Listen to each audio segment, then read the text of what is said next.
2015년 10월 25일 밤 8시 히노시에 위치한 타카하타산에서 부모의 신고를 받고 수색 중이던 히노경찰서 경찰관이 아이를 발견합니다. 그러나 아이는 이미 싸늘하게 식은 상태였죠. 아이는 나무에 묶인 비닐끈으로 손과 발이 묶여있는 상태로 1.5m 떨어진 바닥의 경사진 부분에 옆으로 눕혀져 있었으며 나무 옆에 아이가 입고 있던 옷들이 가지런히 놓여 있었고 시신은 나체 상태였습니다.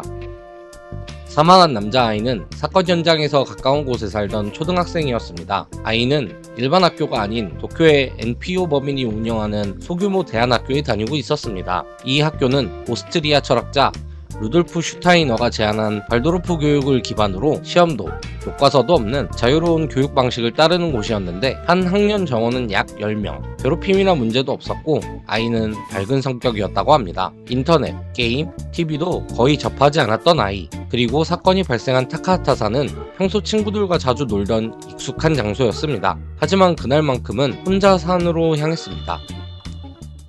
부검 결과에 따르면 사인은 질식사였고 별다른 외상이나 주변이 흐트러져 있는 상황은 아니었다고 하며 DNA 검사 결과에서 사인의 지문이나 흔적 등이 나오지 않았기 때문에 경찰은 사고사 또는 자살의 무게를 두고 수사를 진행합니다. 유족과 여론은 크게 반발했지만 수사를 계속 진행했음에도 왜 추운 날씨에 혼자 목을 메었는지, 어떻게 손과 발을 혼자 묶었는지, 굳이 대체 상태인 이유가 무엇인지 아무것도 알아낼 수가 없었기에 경찰은 결국 자살로 판단을 내리고 말죠. 그 근거는 크게 4가지였다고 합니다.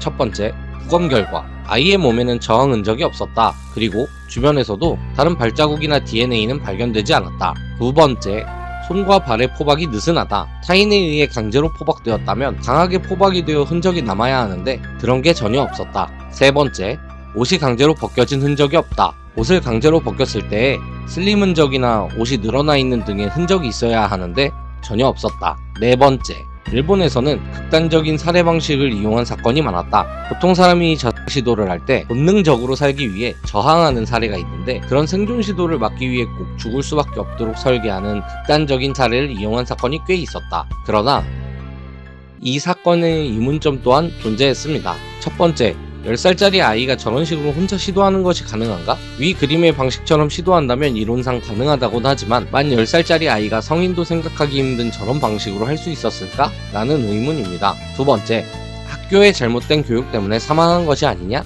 사망한 아이는 10살이 될 때까지 게임, 인터넷, TV를 거의 접하지 않았던 것으로 알려졌습니다. 이 사실이 알려지자 일본 온라인 커뮤니티에서는 학교의 교육 방식이 사건과 관련이 있는 것 아니냐는 의혹도 제기되었으며 일부에선 학생의 자율성과 영적 성장을 중시하는 교육, 종교적 성격의 연수나 사상이 존재한다는 이야기들도 돌았지만 이 주장들이 사건과 실제로 관련이 있는지는 확인된 바 없습니다. 사건은 결국 자살로 종결되었습니다. 허나 아직도 설명되지 않는 의문들이 남아 있습니다. 그리고 그날 아이에게 무슨 일이 있었는지는 아무도 알지 못합니다.